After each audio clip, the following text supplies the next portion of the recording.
Welcome back to the shop, everybody. We're glad that you're joining us today here at the BrothersRC shop, studio, garage, whatever you want to call it.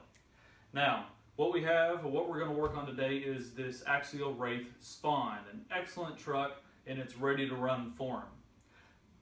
We haven't been able to get the Wraith out lately because, well, the ESC went out. The ESC that comes in this truck from the factory is the Axial AE5 ESC. This is not a bad ESC by any means, and it's a decent EEC for a ready-to-run truck. It is waterproof. It's got a decent length of motor leads. I do wish that the battery leads could be a little bit longer than they are. I mean, come on, the motor leads are nearly twice as long as the battery leads. But it is waterproof. It does have a LiPo cutoff, so I guess we really can't complain too much. Now, what happened to me is when I took this truck out last, I drove it for about 6 feet and it just stopped. I swapped battery packs to 2 to 3, even 4 different times, different battery packs. Nothing worked. So my goal today is to take this ESC and discard it. What I've done now is I've purchased a Castle Creations 10th scale Sidewinder 3.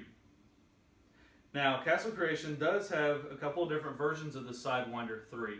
The 10th scale and the short course truck, or the SCT one. The SCT does not have a drag brake, or as from the research that I've done, I couldn't find where you could program a drag brake on that ESC.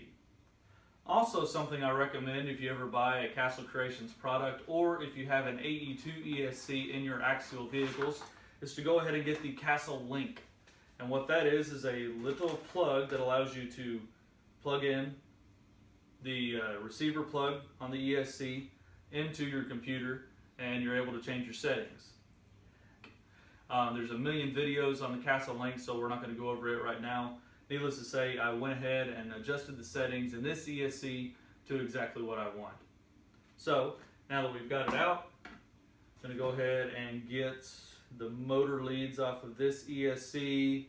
I have a JST plug on here that's ran off of the battery plug. This just goes to my BEC as well as my light controller for the Wraith. So we'll have to get that off of there and move it over ESC wire. That's pretty much it. Hope you enjoy. And step one is to get these old motor wires off. I want to save my battery connector, and soldering the new motor leads onto the new or the same battery connector. Those small red wire and black wire you see goes to my JST plug, which makes it easy to plug in my BEC. So that way, if I have any problems with this ESC, it's easily removed. Got to keep those connections nice and dry and away from each other, or away from ability to be arcing.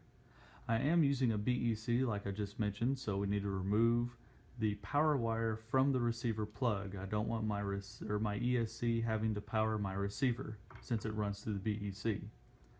Now, I'm going to go ahead and remove the other 2 wires out of the receiver plug, so that way I can get a piece of heat shrink to keep that main lead or the red wire away from obviously touching any other wire. Sorry for the poor camera work, just sliding a piece of heat shrink over there, and now, well, time to heat it up. Once that's done, I can now put the receiver plug back on. There we are. So, now it's ready to be put in the truck.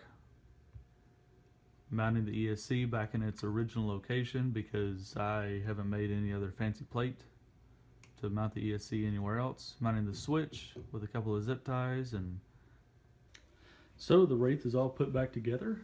The ESC is mounted, as you can see right here. We have a battery installed, getting ready to plug it in and switch this baby on and make sure our motor leads are hooked up the correct way.